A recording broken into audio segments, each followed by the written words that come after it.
Vijayawada custodial death పై సంచలన ఆరోపణలు. అసలు విజయవాడ పోలీస్ స్టేషన్ లో ఏం జరిగింది? విజయవాడ కస్టోడియల్ డెత్ పై మాజీ మంత్రి పేర్ని నాని నిప్పులు చెరిగారు. చంద్రబాబు గారి నాయకత్వంలో ఎర్రబుక్కు అమలు జరగడం వల్ల పోలీస్ యంత్రాంగం ఎంతగా గాడి తప్పిందో చెప్పడానికి ఇటీవల జరిగిన లాకప్ డెత్ సంఘటననే ఒక నిదర్శనమని మాజీ మంత్రి పేర్ని నాని అన్నారు. చంద్రబాబు ఒక తప్పు చేయమంటే అధికారులు 100 తప్పులు చేస్తున్నారని ఇష్టానుసారం ప్రవర్తించడం వల్ల ఆంధ్రప్రదేశ్ రాష్ట్రంలో కేవలం ఎర్రబుక్కు పరిపాలన తప్ప రాజ్యాంగపరమైనటువంటి పౌరుల హక్కులు అమలు కావడం లేదని పేర్ని నాని అన్నారు. సాయి కృష్ణ అనే యువకుడిని చంపేసి కాల్చేసి కనీసం ఎఫ్ఐఆర్ కూడా నమోదు చేయకుండా పోలీసులు ఇష్టానుసారం వ్యవహరించారని మాజీ మంత్రి పేర్ని నాని అన్నారు. అసలు పోలీస్ స్టేషన్ లో సీసీటీవీ ఫుటేజులు ఏమయ్యాయి? ఒకవేళ చంపేసి శ్మశానానికి మృతదేహాన్ని తరలించే సమయంలో దారి పొడవునా ఉండే సీసీ కెమెరాలను పరిశీలించి సాక్ష్యాధారాలను సేకరించవచ్చు కదా. అసలు లోపం ఎవరిలో ఉంది? పోలీసుల్లో లోపం లేదా? చిత్తశుద్ధి ఉంటే పోలీసులు దారి వెంబడి పోలీస్ స్టేషన్ నుంచి శ్మశాన వాటికకు వెళ్లే దారి వెంబడి ఉన్న సీసీటీవీలను సేకరించవచ్చు కదా.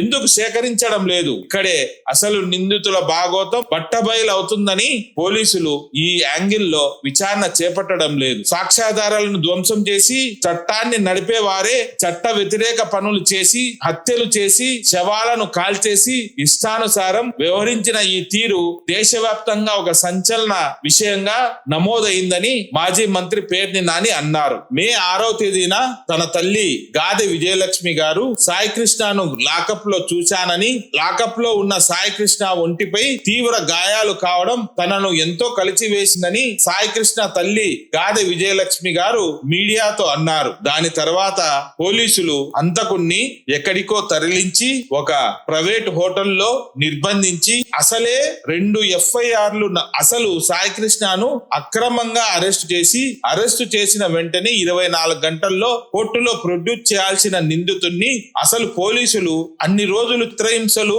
పెట్టడానికి హక్కు ఎవరిచ్చారు? పోలీసులకు కొట్టే హక్కు ఉందా? నేరం చేసిన వారు ఎవరైనా గానీ ఎంతటి పెద్ద నేరస్తుడైనా పోలీసులు లాకప్ లో కొట్టే హక్కు లేదు. ఇక్కడ ఇంకొక విచిత్రం ఏమిటంటే పోలీసులు లాకప్ లో కొట్టడమే కాకుండా విజయవాడ పట్టణంలోని ప్రైవేటు లాడ్జీలో ఒక రూమ్ తీసుకొని మరి అక్కడ పోలీసులు ఒక లాడ్జీ రూమ్ లో నిందితుడిని బాధితుడిని ఇష్టానుసారంగా కొట్టి చిత్రహింసలు పెట్టి ఎంతవరకు కొట్టారంటే చివరకు సాయి కృష్ణ కిడ్నీలు పగిలిపోయేంత వరకుగా, అంటే సాయి కృష్ణ శరీరంలో ఉన్న అవయవాలు పగిలిపోయే విధంగా పగిలిపోయేంతగా పోలీసులు చితకబాదారంటే చిత్రహింసలు పెట్టారంటే ఈ సాయి కృష్ణ వ్యవహారంలో పోలీసులకు ఇంటెన్షన్ మోటివ్ ఏదో ఉంది. సాధారణంగా పోలీసులు నిందితుల విషయంలో ఇంత క్రూరంగా వ్యవహరించారు. ఇంత స్పెషల్ ట్రీట్మెంట్ ఇచ్చి 3rd డిగ్రీ ప్రయోగించి లాకప్ లో కొట్టడమే కాకుండా ఒక ప్రైవేట్ రూమ్ లో తీసుకెళ్లి ఒక ప్రైవేట్ లాడ్జీలో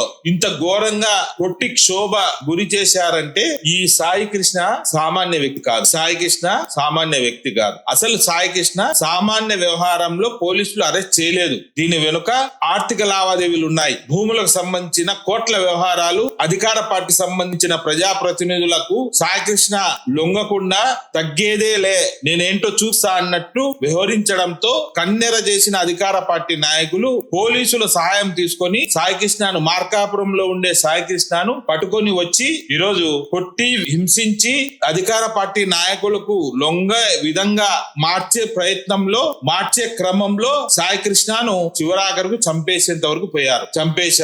చంపేసిన తర్వాత శవాన్ని బస్టాండ్ కు తీసుకెళ్లి బస్టాండ్ లో నుంచి ఒక శ్మశాన వాటికకు అనాథ శవం కింద పంపించేసి శవం లేకుండా చేసి ఈరోజు మళ్ళీ సిఐ నాగరాజు ఒక్కరినే బాధితునిగా ఎఫ్ఐఆర్ నమోదు చేసి అందులో కూడా ఎఫ్ఐఆర్ లోపభూయిష్టంగా నమోదు చేసి ఇష్టానుసారం చట్టంతో ఆడుకునే విధంగా పోలీసులు ఇలా వ్యవహరిస్తున్నారంటే చంద్రబాబు నాయుడు గారు హోం మంత్రి ఈ రాష్ట్రంలో శాంతి భద్రతలు ఉన్నాయా? అసలు గుండా రాజ్యం నడుస్తున్నట్టు కాదా అని వైఎస్ఆర్సీపీ నేత మాజీ మంత్రి పేర్ని నాని ప్రశ్నిస్తున్నారు. అసలు ఈ సంఘటన ముఖ్యమంత్రి గారు ఎప్పుడు స్పందించారు? మాజీ ముఖ్యమంత్రి వైఎస్ జగన్మోహన్ రెడ్డి గారి దగ్గరికి బాధితులు సమాచారం ఇచ్చిన తర్వాత బాధితులకు అండగా బాసటగా వైఎస్ జగన్మోహన్ రెడ్డి గారు బాధితుడు సాయి కృష్ణ తల్లిదండ్రుల దగ్గరికి వెళ్లి భరోసా వాళ్లకు ఖచ్చితంగా తోడు తోడు ఉంటామని చెప్పి వాళ్ళకు కావాల్సినటువంటి లీగల్ సర్వీస్ ఇవ్వడానికి తదితర కార్యక్రమాలు మొదలు పెట్టగానే రాష్ట్ర ప్రభుత్వం ఉలిక్కిపడి వెంటనే చంద్రబాబు నాయుడు గారే స్వయంగా రంగంలోకి దిగి ఈ వ్యవహారాన్ని చక్కబెట్టే ప్రయత్నం చేశారు. స్వయంగా బాధితుల తల్లితో ముఖ్యమంత్రి చంద్రబాబు నాయుడు గారు భయపెట్టారో, మాట్లాడారో, భరోసా ఇచ్చారో, ఏమిచ్చారో ఎవరికి తెలియదు. కానీ గాది విజయలక్ష్మి బయటకు వచ్చి స్టేట్మెంట్ ఇవ్వడంతో వ్యవహారము ముఖ్యమంత్రి గారి మీద తనకు న్యాయం చేస్తారని నమ్మకం ఉందని స్టేట్మెంట్ ఇవ్వడంతో అసలు వ్యవహారం అంతా చంద్రబాబు నాయుడు గారు ఒక కులిక్కి తెచ్చారని ఆలోచన సామాన్య ప్రజల్లో కలుగుతోందని పేర్ని నాని గారు అన్నారు. చంద్రబాబు నాయుడు గారి హయాంలో ఇంతవరకు ఇలాంటి దుర్ఘటనలు చాలా జరిగాయి. అలాగే సాక్ష్యాధారాలు కూడా చాలా మాయమయ్యాయి. ఎందుకంటే ఎన్నికల సమయంలోనే దాదాపు అది వేరే విషయము, కానీ మనం ప్రస్తావించక తప్పదు. ఎందుకంటే టీవీ ఫుటేజీలు మాయం కావడం, తర్వాత ఓటర్స్ ప్యాడ్స్ మాయం కావడం, ఇవన్నీ చాలా వ్యవహారాల్లో ఆయన అందవేసిన చెయ్యి అధికారులతో ఆయన జరిపి ఏం తెలియనట్లు బ్రహ్మాండంగా ఆయన నటిస్తాడనమాట. అదే చందంగా గతంలో కూడా చాలా చాలా విషయాల్లో చంద్రబాబు నాయుడు గారి తెలివితేటలతో ఆయన మాస్టర్ మైండ్ తో ఈ కేసు కూడా సిట్టు అనే అధికారుల బృందాన్ని బేసిక్ విచారణ పేరుతో సాక్ష్యాధారాలను పూర్తిగా అమాయం చేసే దిశగా ప్రయత్నం చేశారు అని మాజీ మంత్రి పేర్ని నాని అంటున్నారు. ఈ మొత్తం వ్యవహారం మనం గమనించినట్లయితే పేర్ని నాని గారు చెప్పున్న విషయానికి ఆడ జరుగుతున్న సంఘటనలకు బేరీజు వేస్తుంటే ప్రతిపక్షం ఆరోపించిన ఆరోపణలో నిజముందనే ఆలోచన ఈ రోజు కలుగుతోంది. సీసీటీవీ ఫుటేజులు అన్ని చోట్ల, అసలు సీసీటీవీ ఫుటేజులు పోలీస్ స్టేషన్ లో ఒక గంటో అరగంటో ఏదో ఒక సమయంలో కొంత సమయం వరకు పని చేయలేదంటే అది ఓకే, మనం టెక్నికల్ గా ఏదైనా సమస్య ఉండి అది పని చేయలేదని మనం ఆలోచన చేసుకోవచ్చు, నిర్ణయం ఓకే అనుకోవచ్చు. కానీ అసలు ఒక నెల పని చేయలేదంటే, ఒక వారంటీ పని చేయలేదంటే రెండో విషయం. పోలీస్ స్టేషన్ లోంచి ఖచ్చితంగా సర్వర్ ఏసీపీ గారి ఆఫీస్ కు ఉంటుంది. ఏసీపీ గారి ఆఫీస్ లో కూడా సీసీటీవీ సర్వర్ పనిచేయలేదంటే అసలు గూడుపుటాన్ని ఏందో అర్థం కావడం లేదా? ఇప్పుడు అసలు సీసీటీవీ ఇన్ని రోజులు పనిచేయకుండా పోలీసులు ఒకరే బాధ్యత కాదు. దీంట్లో ఐఏఎస్లు, కలెక్టర్లు, జేసీలు, ఆర్డీఓలు, ఎంఆర్ఓలు, మెజిస్ట్రేట్, ఇంత చాలా వ్యవహారం ఉంది. ఇంత మంది నిర్లక్ష్యం దీంట్లో కొట్టొస్తుంది, కనపడుతుంది. ఆంధ్రప్రదేశ్ రాష్ట్రంలో అసలు సుప్రీంకోర్టు గైడ్ లైన్స్ ప్రకారం పోలీస్ స్టేషన్ లో సీసీటీవీల పరిరక్షణ, సీసీటీవీల ద్వారా పౌరుల హక్కులు తదితర అంశాలు ఏం జరగడం లే. అసలు పౌరుల మీద ఇటువంటి పోలీసు యాక్షన్ ఏదన్నా నమోదైతే గన దానికి ఇంకా దిక్కు ముక్కు లేదు. ఇంకా రాబోయే రోజుల్లో ఏమైనా జరగచ్చు.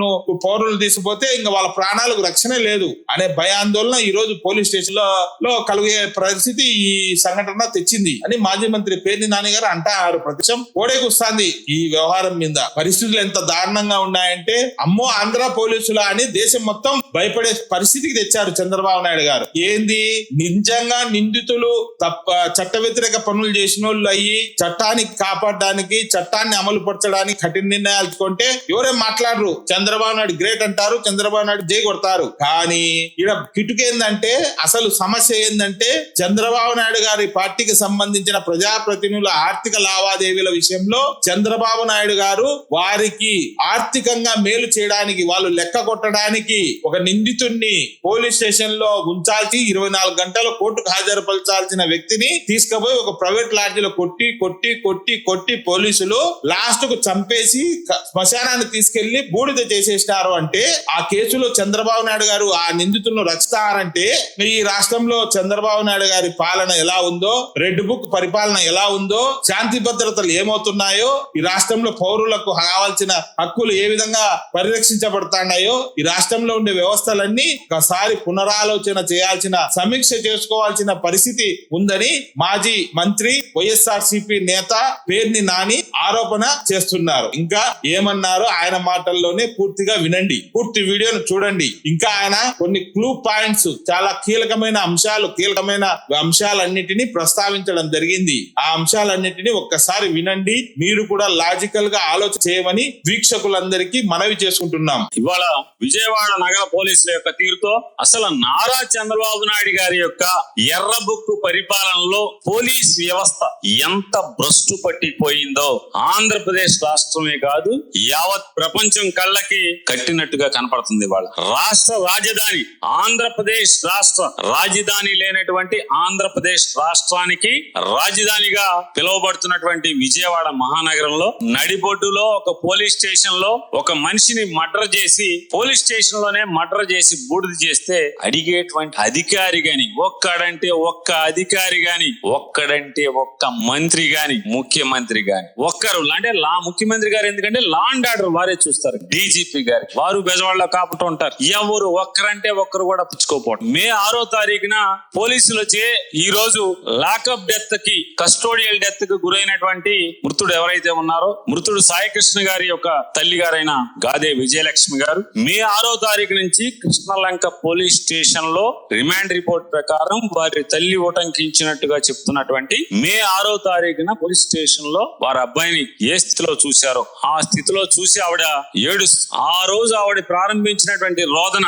జూన్ 19వ తారీఖు వైఎస్ జగన్మోహన్ రెడ్డి గారు ఆవిడ్ని ఓదార్చడానికి లేదా ఆవిడ్ని ఏం జరిగిందో విచారించడానికి గాదే విజయలక్ష్మి గారి ఇంటికి వెళ్లి పరామర్శిస్తే గాని ఆంధ్రప్రదేశ్ రాష్ట్రంలో ఒక కస్టోడియల్ డెత్ కి ఎఫ్ఐఆర్ అవ్వలేదు. ఇది నారా చంద్రబాబు నాయుడు గారి యొక్క అద్భుతమైన పరిపాలన. ఇంతకంటే విచిత్రం ఏంటంటే చంద్రబాబు నాయుడు గారు మీరు చాలా అవాకులు చవాకులు పేలుతున్నారు ఇవాళ. ఎందుకు మాట్లాడుతున్నానంటే మీ ఏలుబడిలో మీరు లా అండ్ ఆర్డర్ మంత్రిగా లా అండ్ ఆర్డర్ మీరు చూసుకుంటూ మీ పరిపాలన మీరు మంత్రిగా ఉన్న శాఖలో మీ అజమాయిషీలో ఉంటది ఆ శాఖ. మీ దగ్గర ఒక పోలీస్ స్టేషన్ లో కస్టోడియల్ డెత్ చేయటమే కాకుండా శవాన్ని కూడా మాయం చేసి శవం ఏమైందో కూడా ఇంతవరకు పోలీసు చెప్పలేని స్థితిలో మీ ఐజీ గారు చెప్పలేరు, మీ ఇద్దరు ఎస్పీలు చెప్పలేరు, మీ అడిషనల్ ఎస్పీ ఎడ్మిన్ గారు చెప్పలేరు, మీ సిట్ చెప్పలేదు. చెప్పలేని స్థితిలో ఈ రోజు పోలీసు విచారణ జరిగింది అంటే సిగ్గుపడాల్సింది నారా చంద్రబాబు నాయుడు గారు లా అండ్ ఆర్డర్ మంత్రిగా మీరా. ఎవరు సిగ్గుపడాలి? సిగ్గుపడకపోగా ఈ రోజు మీరు మాట్లాడుతున్నారు, తోలనాడుతున్నారు. ఏమని మాట్లాడతారు? ఎక్కడెక్కడో నేరాలు ఘోరాలు చేసి దానికి రాజకీయ రంగు వేసి లబ్ధి పొందాలని ఆలోచిస్తున్నారు. నిన్న విజయవాడలో చూశారు, ఒక సంఘటన జరిగింది. అక్కడే ఒక సిఐ కాపు బాధితుడు కాపు లజ్జ కూడా లేకుండా మాట్లాడు. సిఐ కాపు బాధితుడు కాపు. నేను అడుగుతున్నానండి, ఎన్టీ రామారావు గారు కమ్మ, నాదెండ్ల భాస్కర్ గారు కమ్మ, అందరూ సరిపెట్టి ఊరుకోలేదు. రచ్చ రచ్చ యాగి యాగి మరి మీరందరూ కూడా కమ్మారే కదా. నారా చంద్రబాబు నాయుడు కమ్మ, దగ్గుబాటి వెంకటేశ్వర కమ్మ, బాలకృష్ణ కమ్మ, హరికృష్ణ కమ్మ, వెంకయ్యనాయుడు కమ్మ, మరి మీరందరూ కమ్మాయి కదా. ఎవడొకళ్ళే మనోడిని ఎందుకు ఊరుకోలేదన్నా? పోయింది ప్రాణం కాదు కదా, పదవే కదా పోయింది. రామారావు గారిది పదవే కదా పోయింది, ప్రాణం కాదు కదా. కానీ ఇక్కడ చంద్రబాబు నాయుడు గారు ఆడు కాపోడు ఈడు కాపోడైనా పోయింది ప్రాణం అండి. అంటే మీకు ఒక మనిషి సామాన్యుడి ప్రాణం పోతే, ఒక కాపోడి ప్రాణం పోతే ఇంత నిర్లజ్జగా, ఇంత నిస్సిగ్గుగా, ఇంత నీచంగా మాట్లాడుతున్నారు. మీ వయసు 80 సంవత్సరాలు దగ్గర పడుతున్నారు. మీరు మాట్లాడే రాష్ట్ర ముఖ్యమంత్రిగా ఉండి మీరు మాట్లాడే భాష చచ్చిపోయినాడు కాపు, పోలీస్ చంపేసిన పోలీస్ కాపు.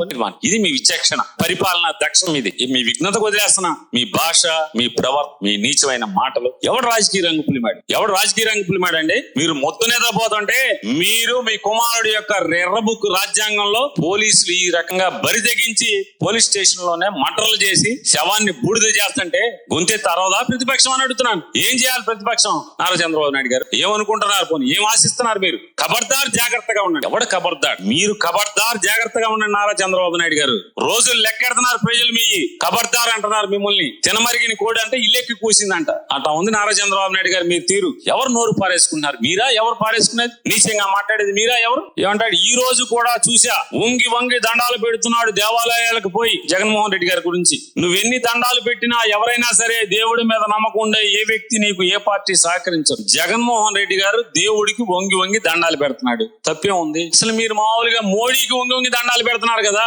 మనిషి కదా మోడీ గారు మనిషి. నీకన్నా వయసులో చిన్నవాడు, అనుభవంలో చిన్నవాడు అని మీరే చెప్పారు. మోడీ గారికి వంగి దండాలు పెడితే మీకు సిగ్గు లేనప్పుడు దేవుడికి దండం పెడతాకి జగన్ గారికి ఉండాలి. ఎందుకు ఉండాలి? చంద్రబాబు నాయుడు గారు నిస్సిగ్గుగా, నిర్లజ్జగా నువ్వు క్రిస్టియన్వి, హిందువు దూడికి మరి మీరెందుకు వెళ్తున్నారు? నెత్తి మీద టోపీ పెట్టుకుని నమాజ్ ఎందుకు చేస్తున్నారు? ఎందుకు వెళ్తున్నారు? పైన క్రిస్మస్ తాత కోటేసుకుని చర్చిలకి ఎందుకు వెళ్ళి వాక్యం చదువుతున్నారు? యేసు ప్రభు వాక్యం చదువుతున్నారు, బైబుల్ వాక్యం చదువుతున్నారు. మరి మీకు అప్పుడు సిగ్గుందా? సిగ్గు లేదా? చంద్రబాబు నాయుడు గారు ఏమనాలి మిమ్మల్ని? మీరు వంగి దండాలు పెడతారు కదా పాస్టర్లకి, ఏమనాలి అప్పుడు మిమ్మల్ని? వయసు వచ్చిన కాడి నుంచి మీకు వివరం పోయి, విచక్షణ పోయి, విఘ్నత పోయి, కేవలం అధికారమే పరమాధిగా బతక. ఏంటి? ఎవరికి ఉపయోగం? చంద్రబాబు నాయుడు గారు చెప్పండి సార్, ఎవరికి ఉపయోగం?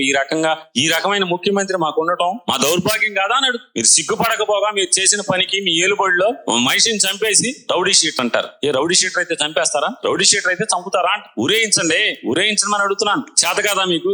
ఈ విచారణ ఇవాళ ఎంత డొల్ల విచారణ అంటే ఇవాళ జరిగినటువంటి నారా చంద్రబాబు నాయుడు గారి ప్రభుత్వం చే నియమించబడినటువంటి ఒక ఐజీ గారు నేతృత్వంలో 2 ఎస్పీలు, ఒక అడిషనల్ ఎస్పీ గారు, ఈ నలుగురు నేతృత్వంలో ఉన్నటువంటి నడిచినటువంటి ఈ సిట్టు ఎంత డొల్లా, ఎంత దారుణమైనటువంటి ఇన్వెస్టిగేషన్ అంటే ఆఖరికి ఒక హోం గార్డ్ కి స్వేచ్ఛ ఇచ్చి నువ్వు ఇన్వెస్టిగేషన్ చేయమంటే ఆ హోం గార్డ్ కూడా ఇంత అసహ్యంగా చేయడు ఆవిడ కూడా. మే 6వ తారీఖున ఆ రిమాండ్ రిపోర్ట్ లో రాస్తారు. మే 6వ తారీఖున టాస్క్ ఫోర్స్ అడిషనల్ డీసీపీ గారికి పాత కృష్ణలంక సిఐ, అప్పటి కృష్ణలంక సిఐ నాగరాజు గారు రిక్వెస్ట్ ఇచ్చాంట, రిటర్న్ రిక్విజిషన్. ఏమని, అమ్మా మాకు పలానావాడు నాన్ బెయిలబుల్ వారెంట్ లో ఒకటి కనపడతలేదు, ఎతికి తెచ్చి పెట్టండి అని చెప్పి అడిగాడంట. టాస్క్ ఫోర్స్ ఎవరు, నాయకుడు ఎవరు, టాస్క్ ఫోర్స్ బాస్ ఎవరు, విజయవాడ సిపి రాజశేఖర్ బాబు గారు task force boss. Additional DCP గారిని వెళ్ళి ఈయన కాగితం ఇచ్చాడంట. వెంటనే ఆవిడ హుటాహుటిన ఒక టాస్క్ ఫోర్స్ సబ్ ఇన్స్పెక్టర్ గారిని, 2 కానిస్టేబుల్స్ ని, స్టేషన్ కానిస్టేబుల్ ఎవరైతే వారెంట్ సర్వ్ చేయాల్సినటువంటి కోర్టు కానిస్టేబుల్ ఉంటాడు, వీళ్ళ నలుగురిని ఇచ్చి మార్కాపురం వెళ్ళి ఆయన్ని పట్టుకోండి అన్నారు. వెంటనే పట్టుకోండి అనగానే వీళ్ళకి పట్టేసుకున్నారు. వెంటనే ఇన్ఫర్మేషన్ దొరికేసి మార్కాపురంలో ఉన్నాడన్నారు. తెల్లారుజామున వెళ్ళి మార్కాపురంలో అతను ఎత్తుకొచ్చేసారు, మార్కాపురం నుంచి తీసుకొచ్చారు. తప్పే లేదు, పోలీస్ చేయాల్సింది అదే, అక్కడికి తప్పు లేదు. కాకపోతే ఇక్కడ ఇన్వెస్టిగేషన్ లో ఎక్కడా కూడా సిపి గారి ఊసు గాని, పాత్ర గాని, నాలెడ్జ్ గాని ఉన్నట్టు గాని, ఎక్కడా కూడా పేరు గాని రాయకపోవడం అనేది దుర్మార్గం. ఈ ఇన్వెస్టిగేషన్ లో దుర్మార్గం. సరే 24 గంటలలోపు కనుక కోర్టుకు రిమాండ్ చేస్తే లోకల్ ట్రాన్సిట్ వారెంట్ తీసుకోవాల్సిన పని లేదు, లోకల్ మ్యాజిస్ట్రేట్ గారి దగ్గర ప్రొడ్యూస్ చేయాల్సిన పని లేదు. ఎందుకంటే 24 గంటల దూరం జర్నీ ఉంటే గనక ఖచ్చితంగా సుప్రీంకోర్టు లేకపోతే పోలీస్ మాన్యువల్ ఇవన్నీ ప్రకారం ఖచ్చితంగా అక్కడ ఉన్నటువంటి స్థానిక మ్యాజిస్ట్రేట్ గారి దగ్గర ప్రొడ్యూస్ చేసి ట్రాన్సిట్ వారెంట్ తీసుకుని తెచ్చుకోవాలి. ఎందుకని 24 గంటల్లో ముద్దాయిని అరెస్ట్ చేసిన 24 గంటల్లో సేమ్ స్టేట్ కాబట్టి తీసుకొచ్చి కోర్టులో ప్రొడ్యూస్ చేయాలి. ఎందుకు వెళ్ళారు అక్కడికి? టాస్క్ ఫోర్స్ ను స్టేషన్ కృష్ణలంక పోలీస్ స్టేషన్ యొక్క కోర్టు కానిస్టేబుల్ కలిసి ఎందుకు వెళ్ళారు? సిఐ గారి ఆదేశాల మేరకు, సిఐ గారి కోరిక మేరకు ఎందుకు వెళ్ళారు? పెండింగ్ లో ఉన్నటువంటి మ్యాజిస్ట్రేట్ గారు ఇచ్చినటువంటి 2 మ్యాజిస్ట్రేట్ ఇచ్చినటువంటి నాన్ బెయిలబుల్ వారెంట్లు ఎగ్జిక్యూట్ చేయడానికి వెళ్ళారు. అంటే ఏంటి? మ్యాజిస్ట్రేట్ వారి అంటే కోర్టు వారి ఆదేశాల ప్రకారం దాన్ని ఎగ్జిక్యూట్ చేయడానికి వెళ్ళారు. కోర్టు ఆదేశాలు ఏమిచ్చింది? వాడిని ఎత్తుకొచ్చి నా ముందు పెట్టండి అని చెప్పి, వాడు కోర్టుకు రావట్లేదు, వాడిని మొత్తాన్ని ఎత్తుకొచ్చి నా ముందు పెట్టండి అని చెప్పి వారెంట్ ఇచ్చింది. ఏం చేయాలి మీరు? ఎత్తుకొచ్చి సరాసరి 24 గంటల్లో కోర్టులో కదా ప్రొడ్యూస్ చేయాలి. సరే మీ రిమాండ్ రిపోర్ట్ కథకే వద్దామండి. సిట్టు మీ నలుగురు 4 పాలకులు అమోఘమైనటువంటి విచారణ చేసి ఇచ్చారు కదా మీరు. సరే ఆ దాంట్లో దాని ప్రకారం ఏముంది? మీరు దాని ప్రకారం టాస్క్ ఫోర్స్ వాళ్ళు హ్యాండ్ ఓవర్ చేసి రసీదు తీసుకున్నారు. ఎవరికి? సెంట్రీ కానిస్టేబుల్ కి హ్యాండ్ ఓవర్ చేసి తీసుకున్నారు, రసీదు తీసుకున్నారు. హ్యాండ్ ఓవర్ చేసి రసీదు తీసుకున్న తర్వాత ఇమ్మీడియట్ గా ఏం చేయాలి? ఏసీపీకి, డీసీపీకి, సిపికి వీళ్ళు రిపోర్ట్ చేయాలి కదా. రిపోర్ట్ చేశారా లేదా? మీరు రిమాండ్ రిపోర్ట్ లో విచారించినట్టుగా ఎందుకు రాయలేదు? ఎందుకు విచారించలేదు? డిఎస్పీని విచారించారా అంటే ఏసీపీ, విజయవాడ భాషలో ఏసీపీ, కృష్ణలంక పోలీస్ స్టేషన్ పరిధికి వచ్చేటువంటి ఏసీపీ గారు మీరు ఎందుకు విచారలేదు? వారి సూపర్వైజరీ ఉద్యోగం చేస్తున్నారా, చేయట్లేదా? ఆ ఏసీపీ గారికి ఎన్ని పోలీస్ స్టేషన్లు ఉన్నాయి? వారు తరచుగా వాటిని ఇన్స్పెక్ట్ చేస్తున్నారా లేదా? రోజు టెలికాన్ఫరెన్స్, సెట్ కాన్ఫరెన్స్ చేస్తున్నారా లేదా? సిపి గారు చేయాలి కదా కంపల్సరీ. పోలీస్ మాన్యువలే కదా అది, మీ డ్యూటీ బౌండ్ కదా, అది మీ బౌండెడ్ డ్యూటీ కదా.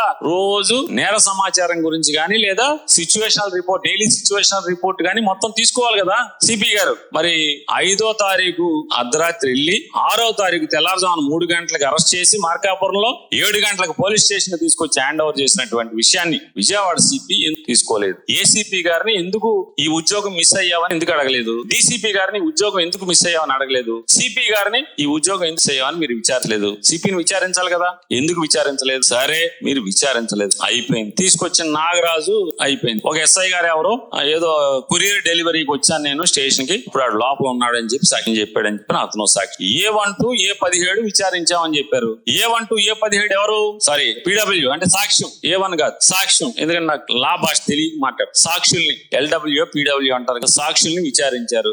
సాక్షుల్ని తెలుగులోనే మాట్లాడారు, కోర్టు భాష సాక్షుల్నే మాట్లాడు. 17 మంది సాక్షుల్ని విచారించామని చెప్పారు. ఎవరి సాక్షులు? మృతుడి యొక్క తల్లి, ఇంటి కుటుంబ సభ్యులు, దాదాపు 5-6 ఆళ్లే ఉన్నారు. అక్కడి నుంచి పోలీసులు, task force SI, task force constable, court constable, sentry constable, అక్కడి నుంచి వేరే హెడ్ కానిస్టేబుల్, ఇంకో కానిస్టేబుల్, ఆ కానిస్టేబుల్, ఈ కానిస్టేబుల్. సరే మొత్తానికి మీరు ఒక అభిప్రాయానికి వచ్చేసారు. ఏమని దాంట్లో రాశారు? ప్రైమా ఫేసి కస్టోడియల్ డెత్ జరిగింది అంటే లాకప్ డెత్ జరిగింది అని ప్రైమా ఫేసీకి వచ్చాము అని చెప్పి కన్క్లూజన్ ఇచ్చారు రిమాండ్ రిపోర్ట్ లో. ప్రైమా ఫేసీ మరి 17 మందితో మాత్రమే ఎందుకు ఆగిపోయారు? నేను అడుగుతున్నా సిట్ వారిని, ఈ 17 మందితో మాత్రమే ఎందుకు ఆగిపోయారు? స్టేషన్ లో చచ్చిపోయాడు, శవం చూసామని చెప్పి ఒక ఆయన సాక్ష్యం చెప్పాడు, ఒక పోలీస్ ఆయన. మీ ఉద్దేశం ప్రకారం, మీ విచారణ ప్రకారం, మీ నలుగురు అద్భుతంగా చేసినటువంటి విచారణ లేదా పోలీస్ విచారణ మేరకు ఆ ఒక్కడిని, ఎవరిని, ఆ మృతుడిని, చనిపోయినటువంటి సాయి కృష్ణ అనే ఆయన్ని విజయలక్ష్మి గారు కొడుకు కొట్టి చంపేసింది ఒక్క నాగరాజే మీ విచారణ మేరకు, అంతే కదా? ఇంకెవడూ సాయం చేయాల,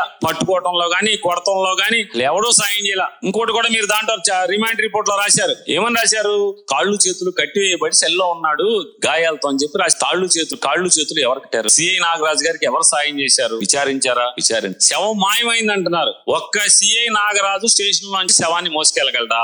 ఏం చేస్తాడు? లేకపోతే మీరు చెప్పేది అందరినీ సినిమాకి పంపించేసేసి దృశ్యం సినిమాలోగా అదే సెల్లో లోపల పాతేసి ఒకడే తాపీ చేసేసాడు అంటారా మీరు? శవాన్ని బయటికి ఎలా మోసుకెళ్ళాడు? ఒక్కడు శవాన్ని మోసుకెళ్ళగలడా సిఐ నాగరాజు? నేను అడుగుతున్నా, మీరు నిజంగా నిజాయితీతో విచారణ చేసి ఉంటే సిఐ నాగరాజు డ్రైవర్ ఎందుకు విచారణ చేయలేదు? ఎవరు డ్రైవరు? సిఐ నాగరాజు ఆ శవాన్ని ఎలా తీసుకెళ్లాడు? ఈడ్చుకుంటా వెళ్ళాడా? తనే రిక్షా ఏదైనా వేసుకొచ్చి రిక్షాలో వేసుకెళ్లాడా? ఇంకొక విచిత్రం చెప్పారు. ఏం చెప్పారంటే, మేము మొత్తం డివిఆర్ ని పట్టుకెళ్ళాం, మొత్తం శోధించాం. మే 1వ తారీఖు నుంచి జూన్ 1వ తారీఖు దాకా మొత్తం దాంట్లో మాకేం కనపడతలేదు అన్నారు. మే 1వ తారీఖు జూన్ 1వ తారీఖు దాకా ఏం కనపడపోతే బాధ్యత ఎవరు? సరే వదిలేద్దాం సార్, పోనండి పోలీసులు కాబట్టి. సరే నెక్స్ట్ ఆటికి వస్తా. స్టేషన్ లో సీసీ ఫుటేజ్ మాయమైంది. శవం బయటికి వెళ్ళాలంటే స్టేషన్ నుంచి చుట్టుపక్కల 4 వైపులా లేకపోతే 6 వైపులా నలుదిక్కులా 2 కిలోమీటర్ల మేర ఎన్ని సీసీటీవీలు ఉన్నాయో అన్ని మీరు సేకరించారా? ఎందుకు సేకరించలేదు? ఆ విషయాన్ని దీంట్లో రిమాండ్ రిపోర్ట్ లో మీ విచారణ చేసినట్టుగా ఎందుకు చెప్పలేదు? కృష్ణలంక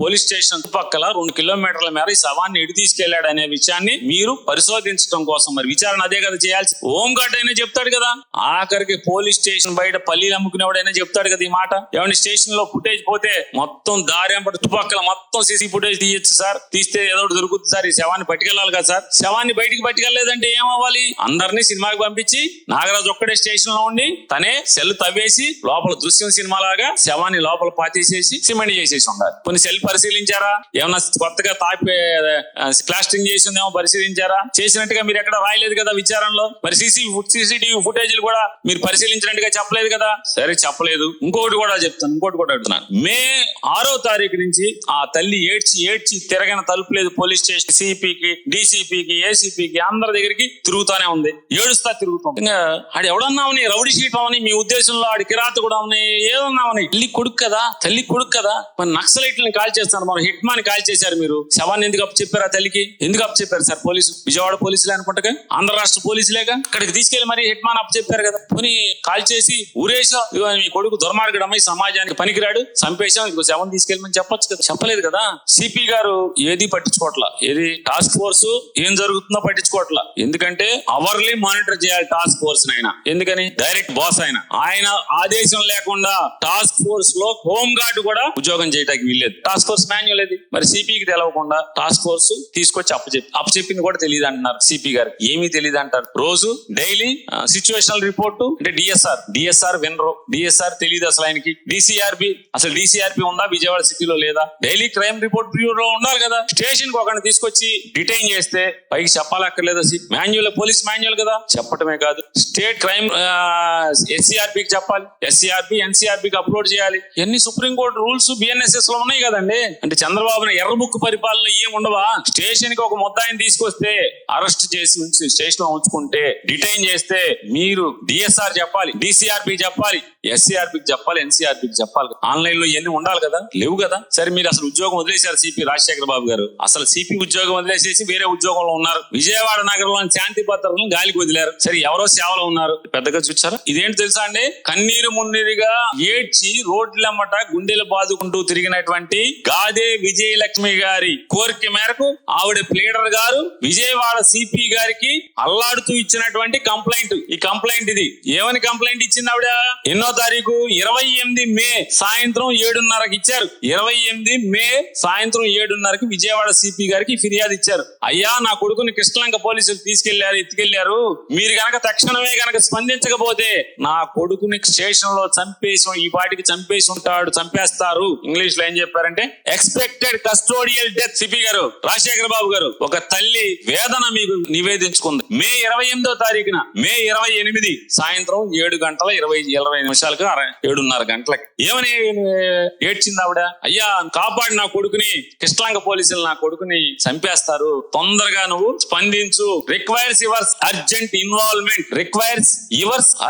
ఇన్వాల్వ్మెంట్ అంటే తక్షణం మీరు గనక స్పందించి దీనిలో దూరకపోతే నా కొడుకుని చంపేస్తారు, ప్రాణాలతో ఉండడు అని చెప్పి మే 28వ తారీఖు మీకు పెట్టుకోండి. బాధ్యత కలిగినటువంటి విజయవాడ నగర పోలీస్ కమిషనర్ గా మీరు ఏం చేయాలి? మీరు పోలీస్ స్టేషన్ ఇన్స్పెక్ట్ చేశారా? 28 రాత్రి వెంటనే వెళ్ళిపోవాలి కదా. మీరు వెళ్ళారా? 29 వెళ్ళారా? 30 వెళ్ళారా? మీ డీసీపీని ఏమైనా పిలిపించుకున్నారా? ఏసీపీని పిలిపించుకున్నారా? స్టేషన్ కి వెళ్ళి ఏసీపీని డీసీపీని పిలిపించి విచారణ చేశారా? సెల్ మొత్తం స్టేషన్ అంతా పరిశీలించారా? ఈ సాయి కృష్ణ విజయలక్ష్మి గారు కొడుకు ఉన్నాడో లేదో అని మీ సీఐని విచారించారా? మొత్తం దాంట్లో ఉన్నటువంటి స్టేషన్ స్టాఫ్ మొత్తాన్ని విచారించారా? ఎందుకు విచారించలేదు? మీరు పోలీస్ ఉద్యోగం అంటే విజయవాడ పోలీస్ కమిషనర్ ఉద్యోగం బాధ్యతాయుతంగా రాజశేఖర బాబు గారు నిర్వర్తించకపోవటం వల్లనే ఈ కుర్రోడి ప్రాణం పోయిందంటాకి నేను అనటం లేదు, తప్పు ఉందా చెప్పండి సార్. రాజశేఖర్ గారు ధర్మంగా మాట్లాడుకుందాం, చెప్పండి. మీరు నిర్వర్తించలేదు కదా, రోజు డిఎస్ఆర్ మీరు మెయింటైన్ చేయలేదు అంటే డైలీ సిచ్యువేషన్ రిపోర్ట్ మీరు తీసుకోలేదు పోలీసుల దగ్గర నుంచి, ఏ స్టేషన్ నుంచి తీసుకుంటే మీకు చెప్పాలి కదా. మీ ఏసీపీలు బాధ్యతాయుతంగా ప్రవర్తించట్లేదు, ఏసీపీ స్టేషన్ కి వెళ్తలేదు, కనీసం ఏం జరుగుతుందో తీసుకోవట్లేదు కదా, కనీసం మీ చేతి కింద ఉండే టాస్క్ ఫోర్స్ కూడా మీరు గాలికి వదిలేరు కదా. దీన్ని బట్టి అర్థం అవుతుంది కదా గాలికి వదిలేశారని చెప్పండి రాజశేఖర్ బాబు గారు. ఇంకా అన్యాయం ఏంటంటే మీరు ఆవిడ తల్లి పిటిషన్ పిటిషన్ పెట్టుకుంటే గాలికి వదిలేసి కూడా 2వ తారీఖున వీళ్ళు ఏం చేశారంటే హైకోర్టుకి హెబియస్ కార్పస్ మూవ్ చేశారు. జూన్ 2వ తారీఖు 4వ తారీఖున కోర్టు మిమ్మల్ని పిలిపించింది. మిమ్మల్ని అంటే ప్రభుత్వం తరపున హోమ్ జీపీని పిలిపించింది. పిలిచి అరే బాబు అర్జెంట్ గా తప్పు ఇట్టండి చేయబాకండి, కింద కోర్టులో గానీ నా కోర్టులో గానీ తక్షణమే మీరు ప్రొడ్యూస్ చేయండి అని చెప్పింది. అయిపోయింది. అయినా మీరు ప్రొడ్యూస్ చేయలేదు. కనీసం మేము తీసుకొచ్చాం, అరెస్ట్ చేసి తీసుకొచ్చాం, మార్కాపురంలో అరెస్ట్ చేసి తీసుకొచ్చారు కదా, అరెస్ట్ చేసి తీసుకొచ్చి పోలీస్ స్టేషన్ లో పెట్టారు కదా. మరి మీరు మీ ల్యాబ్స్ కాదా రాజశేఖర్ బాబు గారు? మీ ఏసీపీ ల్యాబ్స్ కాదా? మీ డీసీపీ ల్యాబ్స్ కాదా? ఇది చెప్పండి సార్. మీ డీసీఆర్బీ ల్యాబ్స్ కాదా? మీ స్పెషల్ బ్రాంచ్ ల్యాబ్స్ కాదా? ఇది మీ కింద ఉన్న స్పెషల్ బ్రాంచ్ ల్యాబ్స్ కాదా? అంటే టోటల్ గా మీరు విజయవాడ నగరాన్ని గాలి కుదిలినట్టే మనకు అర్థం అవుతుంది కదా. పోలీస్ మాన్యువల్ మీకు లెక్కలేదు, పోలీస్ ఉద్యోగం లెక్కలేదు, ఈ ప్రజల యొక్క రక్షణ మీకు లెక్కలేదు. గాలికి నడుస్తుంది విజయవాడ నగరం రక్షణ బాధ్యతలు, అంతే కదా. 15వ తారీఖు మళ్ళీ హైకోర్టుకి వెళ్ళి ఏం చెప్పారు సార్ రాజశేఖర్ బాబు గారు? మీరు పార్టీ, డీజీపీ గారి పార్టీ, మీ ఇద్దరు హైకోర్టుకి ఏం చెప్పారు? బాగా ఎతుకుతున్నాం, 2 టీములను పెట్టి రాష్ట్రం అంతా జల్లిడి పడుతున్నాం, వీడి కోసం చనిపోయిన ఆయన కోసం రాష్ట్రం అంతా 2 బృందాలు వేసి విపరీతంగా గాలిస్తున్నాం, తొందరగా తెచ్చేస్తామని చెప్పి. సరే తప్పు కదా. తల్లి మీకు 28 మేన మీకు పిటిషన్ పెట్టు, నా కొడుకు కృష్ణలంక పోలీస్ స్టేషన్ ఉన్నాడని. మీ విజయవాడ టాస్క్ ఫోర్స్ వాళ్ళేమో తీసుకొచ్చి అప్పు చెప్పామని చెప్పి వాళ్ళు చెప్తారు. కోర్టును కూడా మీరు ఇంత హాస్యాస్పదంగా, ఎందుకంటే నారా చంద్రబాబు నాయుడు గారి ఎర్ర బుక్కు పరిపాలనలో రాష్ట్ర వ్యాప్తంగా ఉన్నటువంటి పోలీస్ స్టేషన్ లో అక్రమాలు, దాష్టికాలు, దుర్మార్గాలు, ఇష్టారాజ్యంగా పోలీస్ వ్యవస్థను దుర్యోగం చేస్తూ కోర్టుల్ని అపహాస్యం, అంటే హైకోర్టు అంటే కూడా లెక్కలేని తరంగా పోలీస్ వ్యవస్థను తయారు చేసిన పరిస్థితి నారా చంద్రబాబు నాయుడు గారిది. ఈ ఘనత మీది కాదా నారా చంద్రబాబు నాయుడు గారు? చెప్పండి, మీదే కదా ఈ ఘనత. ఈ స్థితిలోకి ఆంధ్రప్రదేశ్ రాష్ట్ర పోలీస్ వ్యవస్థ లాండ్ ఆర్డర్ దిగజారింది, మీది కాదా అని అడుగుతున్నాను. కోర్టుకి, హైకోర్టుకి అంటే అసలు ప్రతిపక్షం అంటే లెక్కలేదు, మనుషులంటే లెక్కలేదు, మీడియా అంటే లెక్కలేదు, మీడియా మొత్తం సంఖ్యలో పెట్టుకుని తిరుగుతున్నాం అనేటువంటి దమ్ము కదా మీ కోర్టు. హైకోర్టు అన్నా కూడా మీకు లెక్కలేదు, బాగా ఎత్తుకుతున్నాం అని చెప్తారు. కోర్టు ఏం చెప్పింది? 29వ తారీఖున ఖచ్చితంగా మా ముందు ప్రవేశపెట్టండి, జూన్ 29న మా ఖచ్చితంగా ప్రవేశించండి అని చెప్పి. ఇది న్యాయమా అని అడుగుతున్నారు రాజశేఖర్ బాబు గారు. ఇది కరెక్ట్ అయినా సార్? మీరు 4వ తారీఖు 15వ తారీఖు అంటే ఈ వాయిదాకి వెళ్లే ముందు రోజు 14వ తారీఖు కూడా సిట్ అధికారులారా నేను అడుగుతున్నాను, హైకోర్టులో హేబియస్ కార్పస్ పిటిషన్ వచ్చినప్పుడు విజయవాడ సిపి గారి ఆఫీస్ యొక్క సీసీటీవీ ఫుటేజీలు కూడా తీయాల్సిన అవసరం ఉంది ఖచ్చితంగా.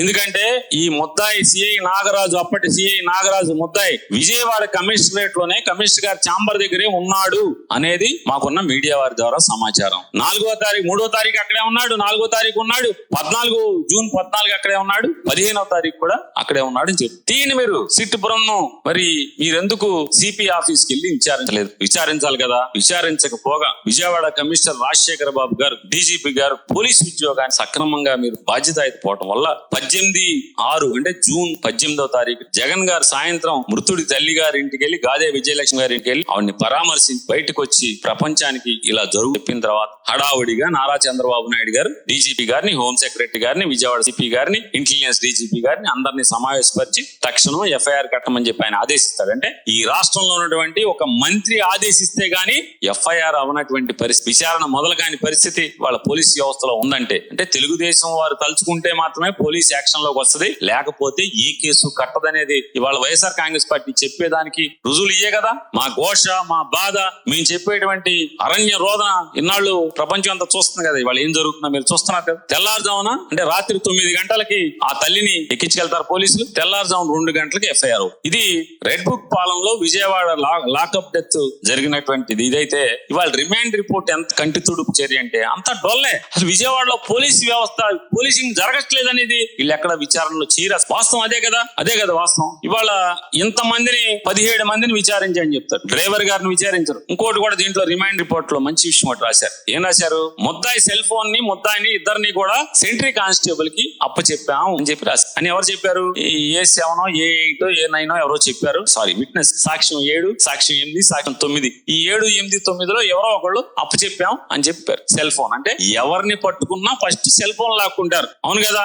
ఈ అప్పటి సిఐ ముద్దాయి నాగరాజుని, ఈ మర్డర్ కేసులో ముద్దాయి నాగరాజు సెల్ ఫోన్ సీజ్ చేసినట్టుగా మీరు ఎందుకు రిమాండ్ రిపోర్ట్ లో రాయలేదు? మీ విచారణలో ఎందుకు రాయలేదు సార్? అంటే తీసుకోలేదా? 1 ఉన్నాయా, 2 ఉన్నాయా, 3 ఉన్నాయా, ఎన్ని ఫోన్లు ఉన్నాయానికి తీసుకున్నారా? ఎందుకు తీసుకోలేదు? రెండవది, ఆయన సస్పెన్షన్ అయింది, ఆయన విఆర్ లోకి వెళ్ళిన దగ్గర నుంచి ఇప్పటి వరకు ఆయన ముద్దాయి నాగరాజు గారు, సిఐ ముద్దాయిగా ఉన్నటువంటి పాత సిఐ నాగరాజు ఎవరెవరు కలిశారు, ఏ అధికారులు కలిశారు, ఎంతమంది కలిశారు, ఎందుకు కలిశారు విచారించరా అని అడుగుతుంది. విచారించాలి కదా. మీడియా చెప్తుంది అసలు ఇంటి బయట, నాగరాజు ఇంటి బయట మీడియా కెమెరాలు పెట్టి కూర్చుంటే జంకు బొంకు లేకుండా మొత్తం పోలీస్ అధికారులు అందరూ ఇంటికి వెళ్తున్నారు. మీడియా చెప్తుంది ఒక్కడికి భయం లేదు సార్, ముద్దాయి ప్రతోడు వెళ్తున్నారు సార్, ఆఫీసర్లు అందరూ వెళ్తున్నారు. ఎందుకు వెళ్తున్నారు? ఎందుకు వెళ్ళారు? అతను కాల్ డేటా తీసుకున్నారా? కాల్ డేటా ఎందుకు తీసుకోలేదు? ఎప్పటి నుంచి తీసుకోవాలి? సీసీటీవీ ఫుటేజ్ తీసేసిన 1వ తారీఖు నుంచి జూన్ 1వ తారీఖు దాకా, లేకపోతే ఈ రోజు దాకా అరెస్ట్ అయ్యే వరకు, మీరు అరెస్ట్ చేసే వరకు, నిన్న మధ్యాహ్నం 12 చిల్లరకు అరెస్ట్ చేసి చూపించారు. నిన్న మధ్యాహ్నం దాకా అతను సీసీ కాల్ డేటాను ఎందుకు తీసుకోలేదు? ఎవరెవరితో ఫోన్ లో మాట్లాడుతున్నాడు, ఎవరెవరు అతని గైడెన్స్ చేస్తున్నారు, ఏం జరుగుతుంది, అతను ఏం సాక్ష్యాలను కప్పెడుతున్నాడు, సాక్ష్యాలు తారుమారు ఏం చేస్తున్నాడు. ఇది ఒక ఐజీ, 2 ఎస్పీలు, ఒక ఎడిషనల్ ఎస్పీ, నలుగురు కలిసి చేసినటువంటి అత్యంత అద్భుతమైన నారా చంద్రబాబు నాయుడు గారి యొక్క ఏలుబడిలో ఉన్న దర్యాప్తు ఇది. రాష్ట్రం అంతా అట్టుడికిన కేసులో మీడియా వాచ్ కంటిన్యూస్ గా సెకండ్ మీడియా వాచ్ లో ఉన్నటువంటి ఈ కేసులో పోలీస్ విచారణ ఇది. ఇవాళ శవమెంట తీసుకెళ్ళాడు జైలు. ఇంకోటి కూడా గమ్మత్ ఏంటంటే ఈ అధికారులందరూ కూడా ఈ చచ్చిపోయాడు అతను మాయం చేసేసారు డెడ్ బాడీని అని చెప్పారు. సీసీటీవీకి ఎత్తలేదు. శ్మశానానికి చుట్టుపక్కల ఉన్నటువంటి ఏ శ్మశానానికన్నా వెళ్ళి విచారించారా? ఎవరెవరిని విచారించారు? వారి పేర్లేంటి? వారి ఊసి ఎందుకు లేదు ఇందులో? మరి వెళ్ళాలి కదా. ఏ శ్మశానంలో ఎక్కడ ఏం చేశాడో చుట్టుపక్కల బూడిద చేయాలంటే శ్మశానంలోనే చేయాలి కదా, లేకపోతే బయట అజొచ్చేస్తుంది కదా. వేరే ఎవరో ఇంటికి తీసుకెళ్తే, ఎవరో ఊరు తీసుకెళ్తే, ఎవరో పొలంలో తీసుకెళ్తే ఏంటి ఎవరో శవాన్ని తెచ్చి మన ఊళ్ళో మన పొలంలో కాలుస్తున్నాడని అనుమానం వస్తుంది కదా. మరి మీరు ఎందుకు శ్మశానాలకు వెళ్ళి విచారించలేదు? విచారిస్తే ఎందుకు మీరు దీంట్లో ఛార్జ్ షీట్ లో చెప్పలేదు? శ్మశానంలో ఏ శ్మశానంలో ఎవరు విచారించారు అనేది డిసిఆర్పి వాళ్ళని అడిగారా? డిసిఆర్పి వాళ్ళని అడగలేదు కదా. కంట్రోల్ రూమ్ లో రెగ్యులర్ గా ఎవరెవరిని అరెస్ట్ చేశారో వాళ్ళని లిస్ట్ అక్కడ డిస్ప్లే చేయాలి కదా. ఎందుకు డిస్ప్లే చేయలేదు? ఈ ఎవరైతే చనిపోయాడో హతుడి యొక్క అరెస్ట్ తర్వాత ఎందుకు అంటే కంట్రోల్ రూమ్ లో కూడా ఏ స్టేషన్ లో ఏం జరుగుతుంది అనేది కూడా యాక్టివిటీ, పోలీస్ యాక్టివిటీ, అరెస్టులు, ఎఫ్ఐఆర్లు ఏది కూడా కంట్రోల్ రూమ్ లో కూడా డిస్ప్లే చేయట్లేదు అనేది అర్థం అవుతుంది కదా. మరి కమాండ్ కంట్రోల్ రూమ్ లో నారా చంద్రబాబు నాయుడు గారు చేస్తారు, తమిళ్ మీ ఇంటి ముందు లైట్ ఎరగపోతే నేను డాష్ బోర్డ్ లో చూస్తా, సీఎం డాష్ బోర్డ్ లో. ఎవడ మన ఇంటి ముందు పల్లెటూరులో ఎక్కడ లేకపోతే ఎక్కడో విజయవాడలో ఎక్కడో మన ముందు వీధి లైట్ ఎరగపోతే బాగు చేస్తాడు. పోలీస్ స్టేషన్ లో మనిషి చంపి శవం మాయమైందని చెప్పని పోలీసులు చెప్తున్నారు. మీ ఐజీ గారు చెప్తున్నాడు. మరి కనపడదా? CCTV footage కనపడవా? మరి కమాండ్ కంట్రోల్ రూమ్ లో ఏం చూస్తున్నారు? పోలీస్ స్టేషన్ లో రోజు సెల్ చూడాలి కదా. రోజు పోలీస్ స్టేషన్ లో ఉన్నటువంటి యాక్టివిటీలు మీరు చూడరా అని అడుగుతున్నాను. కమిషనర్ గారు రాజశేఖర్ బాబు గారు చెప్పండి. చూడాలి కదా. చూడరు, పట్టించుకోరు, ఏమీ చేయరు, గాలికి వదులుతారు. డిసిఆర్పి వాళ్ళని విచారించరు, సిట్టోళ్ళు డిఎస్ఆర్ ని విచారించరు. డిఎస్ఆర్ అసలు విజయవాడ సిపి గారికి విచారించలేదు అడుగుతున్నాను. ఆయన పోలీస్ ఉద్యోగం ఎందుకు చేయట్లేదని మీరు అడగాలి కదా. అరే నీకు తెలియకుండా టాస్క్ ఫోర్స్ వాళ్ళు వెళ్తాం ఏంటి? కొన్ని వచ్చాక అరెస్ట్ చేశాక ఎందుకు 24 గంటలలోపు మార్కాపురంలో 3 గంటలకు అంటే మళ్ళీ తెల్లారు 3 అంటే 7వ తారీఖు తెల్లారుదాం 3 గంటలలోపు కోర్టుకి అప్పచెప్పాలి కదా. ఎందుకు అప్పచెప్పలేదు? ఇన్వెస్టిగేషన్ ఆఫీసర్ గారు ఇదేనా? సిట్ ఇన్వెస్టిగేషన్ ఆఫీసర్ గారు ఏం చేస్తారు? ఇన్ని ల్యాబ్సెస్ తో మీరు విచారణ, ఇన్ని ల్యాబ్సెస్ తో విచారణ చేస్తారు సార్. సరే సీసీటీవీ నేను అడిగా కదా కమిషనరేట్ లో, అంటే ఉద్దేశపూర్వకంగా నారా చంద్రబాబు నాయుడు గారు నిజంగా మీలో నిజాయితీ ఉంటే, చిత్తశుద్ధి ఉంటే రాజశేఖర బాబు గారిని, డీసీపీ గారిని, ఏసీపీ గారిని వీళ్ళందరినీ ముందు ఉద్యోగాల నుంచి తొలగించి ఒక నికార్సైనటువంటి హోంగార్డ్ నైండి పర్లా, కానిస్టేబుల్ నైండి పర్లా, దొమ్ముగా నిటారుగా ఉండేవాడిని అది విషయాలను తీసుకురంటారా అంటే అద్భుతంగా తీసుకొస్తారు. నిజంగా ఆంధ్రప్రదేశ్ రాష్ట్రంలో ఉన్నటువంటి పోలీస్ మనం వదలాలే గాని ఎవరినైనా అసలు ఎంత నేరగాడినైనా ఎంత నేరాయనైనా ఊరికి అవలేలుగా ఆశ్చర్యపోతాం. ఆ మేధస్సుకి బుర్ర ఉపయోగించే తీరు వాళ్ళు కష్టపడారు. స్నానం చేయరు, అదే కాకి బట్టలు వాసన వస్తా ఉంటాయి, బనీని మార్చరు, అండర్వేర్ మార్చరు, బూట్లు మార్చరు, సాక్స్ మార్చరు, అన్నం తినరు, పని చేస్తారు. అట్లా నిజాయితీగా పనిచేసేవాడు ఒక హోమ్ గార్డ్ కానిస్టేబుల్ ఇతను కలిసి విజయవాడ సిపి గారు రాజశేఖర బాబు గారిని, డీసీపీ గారిని, ఏసీపీ గారిని వీళ్ళందరినీ కూడా పక్కన పెట్టేసి ఏంటి అసలు 5 నిమిషాల్లో అసలు మొత్తం ఏం జరిగిందో రాష్ట్రానికి కళ్ళకట్టి చూపిస్తారు. కళ్ళకట్టినట్టు చూపిస్తారు. సుప్రీంకోర్టు తీర్పు ప్రకారం ఎక్కడైనా సీసీటీవీ ఫుటేజ్ పని చేయకపోతే లేదా సీసీటీవీ లభ్యం కాకపోతే యూనిట్ హెడ్ రెస్పాన్సిబుల్ అని చెప్పి సుప్రీంకోర్టు తీర్పు చెప్పింది కదా. సుప్రీంకోర్టు తీర్పు ప్రకారం మీరే కదా బాధ్యులు. సీసీటీవీ ఫుటేజ్ లేకపోతే కనుక ఎన్ని కేసుల్లో ఇప్పటికి మీరు హైకోర్టుకి చెప్పారు సీసీటీవీ ఫుటేజ్ లేదు, చెడిపోయింది, ఇరిగిపోయింది, వైరు దిగిపోయింది, కరెంటు పోయింది, ఎన్ని చెప్పారు, ఎన్ని డ్రామాలు ఇప్పుడు గాడారు హైకోర్టులో. దాని పర్యవసానం ఏదైతే చంద్రబాబు నాయుడు గారు వినండి, మీరు 10 పాపాలు చేయమంటే అలవాటు పడినోళ్ళు 100 పాపాలు చేస్తారు, బరితెగిస్తారు. ఇవాళ మీ ఎర్రబుక్కు రాజ్యాంగం ఎర్రబుక్ పరిపాలనతోనే ఇవాళ విజయవాడలో బరితెగింపు. ఇవాళ ఈ బరితెగింపు అనేది అదే ఈ లాకప్ డెత్, కస్టోడియల్ డెత్ అని డిక్లేర్ చేశారు. మరి కస్టోడియల్ డెత్ మ్యాజిస్ట్రేట్ ఎంక్వైరీ ఇవ్వాలి కదా. జీవో ఇచ్చారు ఈ పాటికి, చాలాసేపు అయింది కదా, మధ్యాహ్నం కదా, 12 1 కోర్టు పెట్టారు కదా. మ్యాజిస్ట్రేట్ ఎంక్వైరీకి మీరు ఆర్డర్ ఇచ్చారా అని అడుగుతున్నాను. ఎనీ కస్టోడియల్ డెత్ కి విచారణ చేయాల్సింది ప్రొసీజర్ అదే కదా. పోలీస్ ఎంక్వైరీ దాని ఇన్వెస్టిగేషన్ ఇవి చేస్తూ ఉంటాడు. కానీ మ్యాజిస్ట్రేట్ ఎంక్వైరీ మీరు ఏమన్నా ఆదేశించారా? ఎందుకు ఆదేశించలేదు? నిజంగా చెప్పండి రాజశేఖర బాబు గారు, విజయవాడ కమిషనర్ ఆఫ్ పోలీస్ గా మీ డ్యూటీని డెలివరీ చేయడంలో మీరు ఫెయిల్యూర్ కాదా సార్? ఇది ధర్మం చెప్పండి సార్. మీ కోపం రావచ్చు, వీడు ఇష్టం చేయడం మాట్లాడుతున్నాడు, లేకపోతే నన్ను ప్రశ్నిస్తాడా, వీడు నన్ను ప్రశ్నిస్తాకే పార్టీ పుట్టినాయి సార్ చాలా. ఇక్కడ ఏబిఎస్ కార్పస్ మూవ్ చేశారు సార్ సిపి గారు, 2వ తారీఖు మూవ్ చేశారు, 4వ తారీఖు. మీరు వెంటనే అసలు ఏం జరుగుతుంది? ఈ తల్లి పిటిషన్ పెట్టినప్పుడు మీరు విచారణ చేయరు, స్టేషన్ ఇన్స్పెక్షన్ చేయరు, లేదు హెబియస్ కార్పస్ మూవ్ చేసినప్పుడల్లా మీరే కదా పార్టీ. కనీసం అప్పుడన్నా మీరు స్టేషన్ ఎంక్వైరీ ఏం చేశారా, విచారించారా? యాతావాత ఏం తేలుతుంది? నాన్ బెయిలబుల్ వారెంట్ అని చెప్పి చెప్తున్నారు కదా. నాన్ బెయిలబుల్ వారెంట్ ఎప్పుడు? ఇది చాలా జాగ్రత్తగా ఈ విచారణలో, పోలీసు విచారణలో క్రైమ్ నెంబర్ రాస్తారు. ఏ తారీఖున నాన్ బెయిలబుల్ వారెంట్ వచ్చిందో చెప్పరు. ఇది ఎప్పుడు? 8/12/2022 అప్పటి నుంచి నాన్ బెయిలబుల్ వారెంట్ ఒకటి. ఇది ఎక్కడది? ఇది మాచవరం పోలీస్ స్టేషన్ లో క్రైమ్ నెంబర్ కేసు నెంబర్ ఏదో సిసి కేసు నెంబర్ అయిపోయింది, CC/0003500/2021 2021 క్రైమ్. ఆ క్రైమ్ నెంబర్ వేస్తారు, సిఎన్ఆర్ నెంబర్ వేస్తారు, క్రైమ్ నెంబర్ వేస్తారు. కానీ ఎక్కడ కూడా ఏ తారీఖు నుంచి నాన్ బెయిలబుల్ ఉందో చెప్పు. 2022 నుంచి non bail warrant. 4/3/2025 Krishnalanka police station లో నాన్ బెయిలబుల్ వారెంట్. ఇంకోటి 31/12/2025 3వ వారెంట్. ఈ వారెంట్ లో ఆయన చెప్తాడు, ఎవరో సిఐ నాగరాజు గారు కోర్టుకు చెప్తున్నాడు. ఏమని చెప్తున్నాడు? ఇది కోర్టు కాపీయే, ఆన్లైన్ లో తీసుకు. ఏం చెప్తాడు?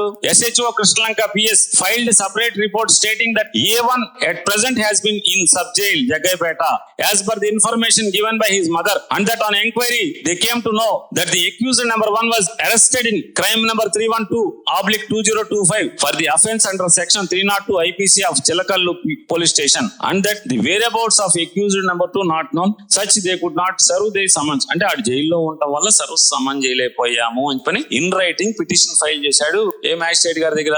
Second additional chief metropolitan magistrate దగ్గర నాగరాజు గారు ఫైల్ చేశాడు. మరి ఇది డిసిఆర్బి లో తెలకుండా ఉందా? ఈ రికార్డు డిసిఆర్బి లో ఉంటది కదా. డైలీ క్రైమ్ రికార్డ్స్ బ్యూరోలో ఇది ఎంటర్ అవ్వాల్సిందే కదా ఖచ్చితంగా. ఇది మాన్యువల్ కదా, పోలీస్ మాన్యువల్ కదా.